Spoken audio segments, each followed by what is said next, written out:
ಪ್ರಶ್ನೆ ಮಾಡಬಾರ್ದಾ? ಹಾಗಾಗಿ ಕರ್ನಾಟಕ JDS ಕಾಂಗ್ರೆಸ್ ಅವರು ಬಿಜೆಪಿ ಪ್ರಶ್ನೆ ಮಾಡ್ತಾರ? ಒಬ್ಬ ರಾಜಕಾರಣಿ JDS ಕಾಂಗ್ರೆಸ್ ಬಿಜೆಪಿ ರಾಜಕಾರಣಿ ಯಾವುದೇ ಪೊಲೀಸ್ ಸ್ಟೇಷನ್ಗೆ ಹೋಗಿ ಅನ್ಯಾಯ ಆಗಿದೆ ಅವ್ರು ನ್ಯಾಯ ಕೊಡಿಸಿ ಅಂತ ಕೇಳಿರುವಂತ ಉದಾಹರಣೆ ಕೊಟ್ಬಿಡಿ ಕಳೆದ 5 ವರ್ಷದಲ್ಲಿ. ಅವ್ರದ್ದೇನಿದ್ರು ಡೀಲು. ನಮ್ಮವ್ರು ಬರ್ತಾರೆ, ಸ್ವಲ್ಪ ಅವ್ರು ಏನೋ ಸ್ವಲ್ಪ ಜಾಸ್ತಿ ಕೇಳಿದ್ರಂತೆ, ಒಂದು 20,000 50,000 ಸ್ವಲ್ಪ ಕಡಿಮೆ ಮಾಡ್ಕೊಂಡು ಏನೋ ಮಾಡಿ, ಅದ ನ್ಯಾಯ ಕೊಡಿಸೋ ರೀತಿ? ಅದೇ ತಾನೇ ಮಾಡೋದು. ನಮ್ಮವ್ರು ಬಂದಿದ್ದಾರೆ, ಬಿಟ್ಟು ಕಳಿಸ್ಬಿಡ್ರಿ, ಅದು ನ್ಯಾಯ ಮಾಡೋ ರೀತಿನ? ಇವ್ರು ಕಳ್ಳತನ ಅತ್ಯಾಚಾರ ಮಾಡಿದ್ರು, ಮಂತ್ರಿಗಳ ಮೇಲೆ ಎಲ್ಲ ಅತ್ಯಾಚಾರ ಆರೋಪಗಳು ಬಂದಿತ್ತು. ಏನು ಬರ್ತಾ ಇದೆ ಚಾರ್ಜ್ ಶೀಟ್ಗಳಲ್ಲಿ? ಅವ್ರನ್ನೆಲ್ಲ ಆರೋಪ ಮುಕ್ತರನ್ನಾಗಿ ಮಾಡ್ತಾ ಇದ್ದಾರೆ ಹೊರತು ಯಾವನಾರು ಒಬ್ಬ ಪೊಲೀಸ್ ಅಧಿಕಾರಿ ನನ್ನ ವ್ಯಾಪ್ತಿಗೆ ಬಂದಿದೆ, ಇದು ನಾನು ಸತ್ಯವಾಗಿ ನಡ್ಕೊಳ್ತೀನಿ, ಸತ್ಯ ಏನಿದೆಯೋ ಅಷ್ಟನ್ನೇ ನಾನು ವರದಿ ಮಾಡ್ತೀನಿ ಅಂತ ಹೇಳ್ತಾ ಇದ್ದಾನ? ಹಾಗಾಗಿ ಯಾಕೆ ಪೊಲೀಸರನ್ನ ಟಾರ್ಗೆಟ್ ಮಾಡ್ತಾ ಇದೀವಿ ಅಂದ್ರೆ, ಇವತ್ತು ಮಾನವ ಹಕ್ಕುಗಳ ದೊಡ್ಡ ಉಲ್ಲಂಘನೆ ಆಗ್ತಾ ಇರೋದು ಪೊಲೀಸ್ ಠಾಣೆಗಳಲ್ಲಿ. ಜನರನ್ನ ನಾವು ಚೈತನ್ಯಶೀಲರನ್ನಾಗಿ ಮಾಡಬೇಕು, ಜಾಗೃತರನ್ನಾಗಿ ಮಾಡಬೇಕು ಅಂತ ತೀರ್ಮಾನ ಮಾಡಿದಾಗ ನಾವು ಜನರು ಭಯ ಪಡೋದು ಯಾರಿಗೆ? ಸರ್ಕಾರಿ ಅಧಿಕಾರಿಗಳು ಹಾಕುವಂತಹ ಸುಳ್ಳು ಕೇಸ್ಗಳಿಗೆ, ಪೊಲೀಸರು ಕೊಡುವಂತಹ ಹಿಂಸೆಗೆ ಮತ್ತು ಅವರು ಹಾಕುವಂತಹ ಜೈಲುಗಳಿಗೆ. ಹಾಗಾಗಿ ಆ ಭಯವನ್ನೇ ನಾವು ಬಿಡಿಸ್ಬಿಟ್ರೆ, ಪೊಲೀಸರ ಭಯ ಇಲ್ಲ, ಕಂದಾಯ ಅಧಿಕಾರಿಗಳು ಇನ್ನೊಬ್ಬರ ಭಯ ಇಲ್ಲ ಅಂದಾಗ ಜನ ಯಾರಿಗೆ ಭಯ ಪಡ್ತಾರೆ? ಸತ್ಯಕ್ಕೆ ನ್ಯಾಯಕ್ಕೆ ಮಾತ್ರ ಭಯ ಪಡ್ತಾರೆ. ಹಾಗಾಗಿ ಅವ್ರು ಸತ್ಯ ನ್ಯಾಯಕ್ಕೆ ಭಯ ಪಡಬೇಕು ಅಂದ್ರೆ ಮೊದಲು ಪೊಲೀಸರ, ಕಳ್ಳ ಪೊಲೀಸರ, ಅಧಮ ಪೊಲೀಸರ, ಭ್ರಷ್ಟ ಪೊಲೀಸರ ಭಯ ಹೋಗಿ ಪ್ರಾಮಾಣಿಕರ ಬಗ್ಗೆ ಅವ್ರಿಗೊಂದು ಗೌರವ ಬರಬೇಕು, ಪ್ರಾಮಾಣಿಕ ಪೊಲೀಸರ ಬಗ್ಗೆ.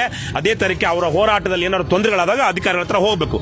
ಆ ಭಯವನ್ನ ತೆಗೆದು, ಜನಸಾಮಾನ್ಯರಲ್ಲಿ ಇರುವಂತಹ ಭಯವನ್ನ ತೆಗೆದು ಅವರನ್ನ ನಿರ್ಭಯರನ್ನಾಗಿ ಮಾಡೋದಕ್ಕೆ ನಾವು ಮುಖ್ಯವಾಗಿ ಪೊಲೀಸು, ಕಂದಾಯ ಇಲಾಖೆ, BBMP ಈ ತರ ಜನಸಾಮಾನ್ಯರನ್ನ ಭಯದಲ್ಲಿ ಇಟ್ಕೊಂಡಿರುವಂತಹ ವ್ಯವಸ್ಥೆ ಏನಿದೆ ಅವರನ್ನು ನಾವು ಚಾಲೆಂಜ್ ಮಾಡ್ತಾ ಇದೀವಿ, ಹೋರಾಟ ಮಾಡ್ತಾ ಇದೀವಿ.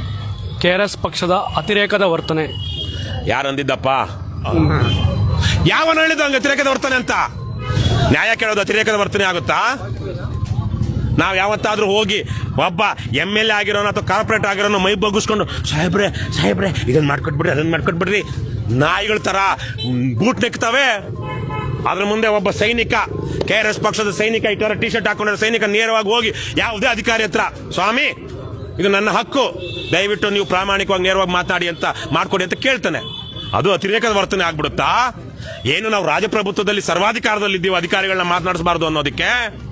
ನನ್ನ ಸಂಬಳಕ್ಕಿರುವಂತ ಕೂಲಿ ಅವನು, ನಾನು ಕಟ್ಟುವಂತ ನನ್ನ ಜಮೀನಿಗೆ ನಾನು ಕಟ್ಟುವಂತ ಕಂದಾಯದಿಂದ ಕೊಡ್ತಾ ಇರುವಂತ ಸಂಬಳ ಈ ಅಧಿಕಾರಿಗಳಿಗೆ. ನಾನು ರಸ್ತೆ ತೆರಿಗೆ ಕಟ್ತೀನಲ್ಲ ಅದರಿಂದ ಕೊಡ್ತಾ ಇರೋ ಸಂಬಳ. ಒಂದು ಫೋನ್ ತೆಗೆದುಕೊಂಡ್ರೆ 20,000, ಫೋನ್ ತೆಗೆದ್ರೆ 3,500 ರೂಪಾಯಿ ಟ್ಯಾಕ್ಸ್ ಕಟ್ತೀವಿ ನಾವು ಪ್ರತಿಯೊಬ್ಬರು. ಅದರಲ್ಲಿ ಕೊಡ್ತಾ ಇರುವಂತ ಸಂಬಳದಲ್ಲಿರುವಂತವ್ರು, ನಮ್ಮ ಸಂಬಳಕ್ಕಿರುವಂತವ್ರು ನಾಯಿ ಬಾಲ ನಲ್ಲಾಡಿಸಬೇಕೆ ಹೊರತು ಬಾಲ ನಾಯಿ ನಲ್ಲಾಡಿಸಬಾರದು. ಇವತ್ತು ಬಾಲಗಳನ್ನ ನಾಯಿ ನಲ್ಲಾಡಿಸ್ತಾವೆ ಅಂದ್ರೆ ಯಾರು ಮುಖ್ಯವಾಗಿ ಯಾರಿಗೆ ಹಕ್ಕಿದೆಯೋ ಅವ್ರು ಮಾತನಾಡಬೇಕೆ ಹೊರತು ಹಕ್ಕುಗಳನ್ನ ದಮನ ಮಾಡೋರಿಗೆ ನಾವು ಪ್ರಶ್ನೆ ಮಾಡಬಾರ್ದ?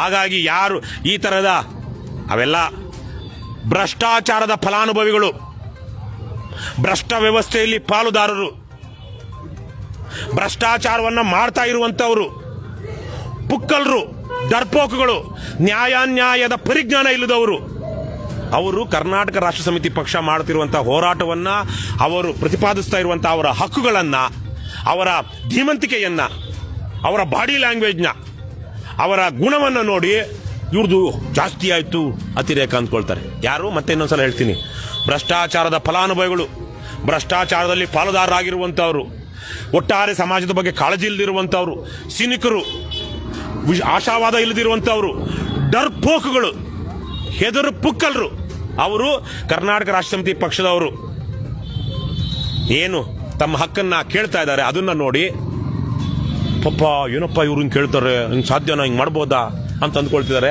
ಅವ್ರಿಗೂ ಸೇರಿದಂತೆ ನಾವೆಲ್ಲರಿಗೂ ವಿಶ್ವಾಸ ಕೊಡಬೇಕಾಗಿದೆ. ಕೊನೆಯದಾಗಿ ಸಮಾಜಕ್ಕೆ ಸಂದೇಶ ಸರ್.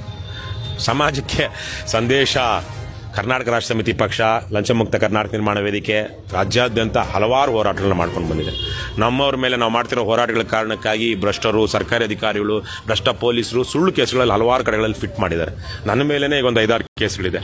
ನಮ್ಮ ಪಕ್ಷದ ಇತ್ತೀಚೆಗೆ ಉಪಾಧ್ಯಕ್ಷರು ಸೇರಿದಂತೆ 9 ಜನ 2 ದಿವಸ ಪಾಂಡುಪುರ ಜೈಲಲ್ಲಿದ್ದು ಬಂದರು. ಇನ್ನೊಂದಷ್ಟು ಜನ ಮೊನ್ನೆ 7 ದಿವಸನೋ 8 ದಿವಸನೋ ಹಗರಿಬೊಮ್ಮನಹಳ್ಳಿನಲ್ಲಿ ಪೊಲೀಸರೇ ದೂರದಾರರಾಗಿ ಒಂದು 7 ದಿವಸ ಜೈಲಿಗೆ ಕಳಿಸಿದ್ರು. ಇನ್ನೊಂದು ಕೇಸಲ್ಲಿ ಮಾಲ್ತೇಶು ಮತ್ತೆ ಅವರ ಇನ್ನೊಂದಿಬ್ರು ದಾವಣಗೆರೆನಲ್ಲಿ ಜೈಲಲ್ಲಿದ್ದರು. ಇವೆಲ್ಲ ಯಾಕೆ ಮಾಡ್ತಾ ಇದೀವಿ ನಾವು? ಸಮಾಜದಲ್ಲಿ ನ್ಯಾಯ ನೀತಿ ಇರಬೇಕು. ಇವತ್ತು ಬಡವನ ಕೋಪ ದೌಡೆಗೆ ಮೂಲ ಅಂತ, ಅವನಿಗೆ ನ್ಯಾಯವನ್ನು ಪಡ್ಕೊಳಕ್ಕಾಗ್ತಾ ಇಲ್ಲ. ಹಾಗೆಯೇ ಮಧ್ಯಮ ವರ್ಗದವ್ರಿಗೂ ಅಷ್ಟೇ, ಯಾವುದೇ ಸಂಪರ್ಕಗಳಿಲ್ಲದಿರೋರು, ಶ್ರೀಮಂತರಲ್ಲದಿರೋರು, ದೊಡ್ಡ ದೊಡ್ಡ ಮನುಷ್ಯರ ಏನು ಪ್ರಭಾವವನ್ನು ಬಳಸಲಾಗದಂಥವ್ರು, ಇವರೆಲ್ರಿಗೂ ಇವತ್ತು ತುಂಬ ಕಷ್ಟ ಆಗಿದೆ. ಒಂದು ಸರ್ಕಾರಿ ಕಚೇರಿಗೆ ಹೋದರೆ ಒಂಥರ ಮೈ ಬಗ್ಗಿಸಿ ನಡು ಬಗ್ಗಿಸಿ ಒಂದು ದೈನೇಸಿ ಸ್ಥಿತಿಯಲ್ಲಿ ಇವತ್ತು ತಮ್ಮ ಕೆಲಸಗಳನ್ನು ಮಾಡ್ಕೊಳ್ಬೇಕಾಗಿದೆ. ಪೊಲೀಸ್ ಠಾಣೆಗೆ ಹೋದರೆ ನಾವು ನಮ್ಮನೇಲೇ ಕಳ್ಳತನ ಆಗಿದ್ರು ನಾವೇ ದುಡ್ಡು ಕೊಟ್ಟು ನ್ಯಾಯ ಪಡ್ಕೊಳ್ಳೋಕೆ ಹಂಗಾಗುತ್ತೆ. ಅದು ನಾವೇ ದುಡ್ಡು ಕೊಟ್ಟು ಕೇಸ್ ಬುಕ್ ಮಾಡಿಸ್ಬೇಕಾಗಿದೆ. ಇವತ್ತು ಯಾರೋ ಒಬ್ಬ ಆಗಲ್ಲ ಬಂದಿದ್ದೆ ಇಲ್ಲಿ ಅವನು ಮೊಬೈಲ್ ಫೋನ್ ಕಳ್ಳತನ ಆಗಿದೆ ಅಂತ ಬಂದು ಇದೇ ಸ್ಟೇಷನ್ ಆಗಿರೋ ಆಗಲಿದೆ. ಅವ್ನು ಮೊಬೈಲ್ ಫೋನ್ ಕಳ್ಳತನ ಆಗಿದೆ ಅಂತ ಕೇಸ್ ರಿಜಿಸ್ಟರ್ ಮಾಡ್ಕೊಳ್ತಾ ಇಲ್ಲ ಒಳಗಡೆ. ಆಮೇಲೆ ಏನೋ ಮಾಡ್ತೀವಿ ಅದನ್ನು, ಅದು ಬೇರೆ ಪ್ರಶ್ನೆ. ಈ ಥರಕ್ಕೆ ನ್ಯಾಯ ಪಡ್ಕೊಳ್ಳೋದಕ್ಕೆ ಅಂತ ಹೋದಾಗ ನ್ಯಾಯ ಕೊಡಿಸುವಂಥ ಒಂದು ವ್ಯವಸ್ಥೆ ಇರಬೇಕು, ಅದು ಯಾವುದೂ ಇಲ್ಲ. ಹಾಗಾಗಿ ಇಡೀ ರಾಜ್ಯದ ಜನರಲ್ಲಿ ನಿಮ್ಮಲ್ಲಿ ಎಷ್ಟು ಸ್ವಾತಂತ್ರ್ಯವನ್ನು ಫೀಲ್ ಮಾಡ್ತಾ ಇದ್ದೀರಾ ನೀವು? ನಿಜಕ್ಕೂ ನಿಮಗೆ ಸ್ವಾತಂತ್ರ್ಯ ಇದೆ, ಸ್ವಾಭಿಮಾನ ಇದೆ ಅಂತ ಅನ್ನಿಸ್ತಾ ಇದೆಯಾ? ಅದಿಲ್ಲದ ಜೀವನ ಎಂಥ ಜೀವನ? ನಾವೊಂದು ರೀತಿಯಲ್ಲಿ ತೊತ್ತುಗಳಾಗಿ ಜೀತ ಪದ್ಧತಿಯಲ್ಲಿ ನಮ್ಮ ಹಕ್ಕುಗಳು ಗೊತ್ತಿಲ್ಲದೆ ನಾವು ಜೀವನವನ್ನು ಸಂತೋಷನ ಅನುಭವಿಸೋದು ಗೊತ್ತಿಲ್ಲದೆ ಬದುಕ್ತಾ ಇದ್ದೀವಿ.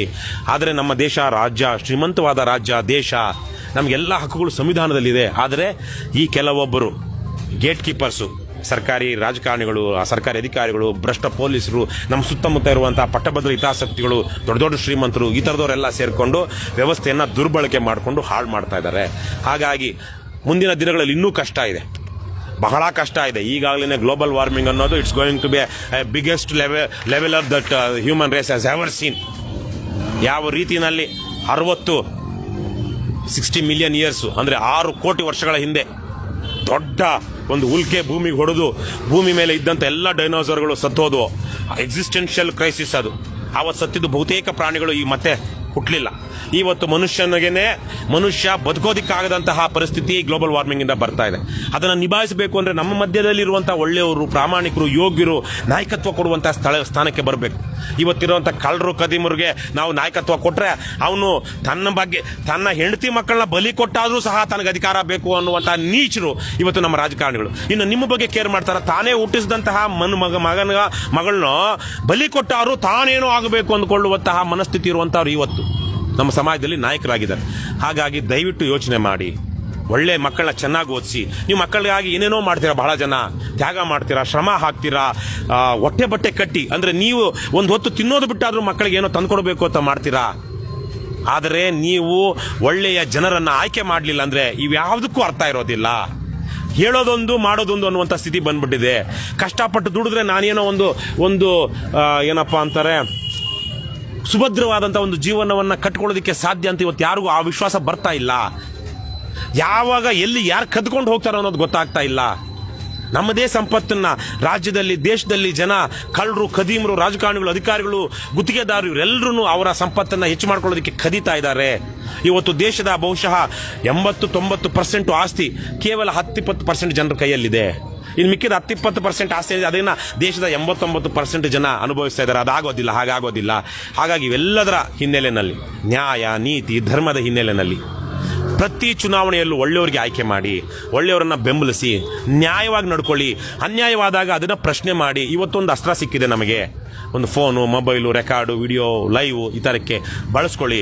ಹಾಗೇನೆ ನಿಮ್ಮ ನ್ಯಾಯಯುತವಾದ ಹೋರಾಟದಲ್ಲಿ ಏನಾದರೂ ಸಮಸ್ಯೆ ಆದರೆ ಕರ್ನಾಟಕ ರಾಷ್ಟ್ರ ಸಮಿತಿ ಪಕ್ಷವನ್ನು, ಲಂಚಮುಕ್ತ ಕರ್ನಾಟಕ ಮಾಡೋ ವೇದಿಕೆಯನ್ನು, ಅಥವಾ ಈ ಥರಕ್ಕೆ ಒಳ್ಳೆಯ ಕೆಲಸ ಮಾಡ್ತಿರುವಂಥ ಯಾರನ್ನಾದರೂ ಆಗಲಿ, KRS ಪಕ್ಷ ಅಂತಿಲ್ಲ, ಒಳ್ಳೆಯ ಕೆಲಸ ಮಾಡ್ತಿರುವಂಥ ಯಾವುದೇ ವ್ಯಕ್ತಿ, ಸಂಘಟನೆಗಳ ಬೆಂಬಲ ತೆಗೆದುಕೊಂಡು ಹೋರಾಟ ಮಾಡಿ.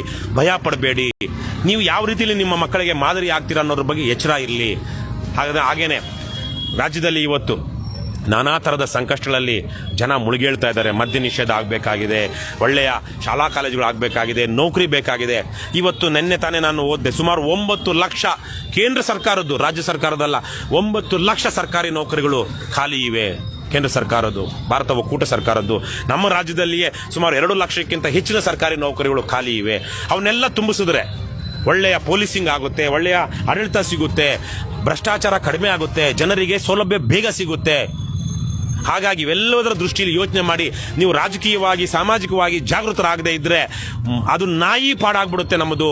ನೀವು ನಾಯಿ ಬಾಳ್ತೀರಾ, ಒಟ್ಟಾರೆ ಸಮಾಜದ್ದು ನಾಯಿ ಬಾಳಾಗುತ್ತೆ. ಹಾಗಾಗಿ ಇವೆಲ್ಲವನ್ನು ಗಮನಿಸಿಕೊಂಡು ಸತ್ಯ, ನ್ಯಾಯ, ಇದರಲ್ಲಿ ಸರಳವಾಗಿ ಬದುಕೋದನ್ನ, ಮಹಾತ್ಮ ಗಾಂಧೀಜಿ ಆದರ್ಶದಲ್ಲಿ ಒಂದು ಸರಳ ಜೀವನ, ಸತ್ಯದ ಜೀವನ, ಇದರ ಕಡೆ ನೀವು ಗಮನ ಕೊಡಿ. ಮಿಕ್ಕ ಯಾರೆಲ್ಲ ಆದರ್ಶಗಳು, ಇನ್ನೊಬ್ಬ ಏನೇನೋ ಮಾದರಿಗಳು ಅಂದ್ಕೊಂಡಿದ್ದೀರೋ, ಈ JDS, ಕಾಂಗ್ರೆಸ್, BJPಯ ಪರಮಭ್ರಷ್ಟ ರಾಜಕಾರಣಿಗಳು ಏನು ಡ್ರಗ್ ಪೆಡ್ಲಿಂಗ್ ಮಾಡಿ, ಕೊಲೆ ಮಾಡಿ, ಕಳ್ಳತನ ಮಾಡಿ, ಸುಲಿಗೆ ಮಾಡಿ ಶ್ರೀಮಂತರಾಗಿರುವಂಥವ್ರು, ಅಥವಾ ಕಳ್ಳತನದಲ್ಲಿ ಶ್ರೀಮಂತರಾಗಿರುವಂಥ ಗುತ್ತಿಗೆದಾರರು, ಅಧಿಕಾರಿಗಳು, ಪೊಲೀಸರು, ಇವ್ರನ್ನೆಲ್ಲರೂ ಆದರ್ಶ ಇಟ್ಕೋಬೇಡಿ.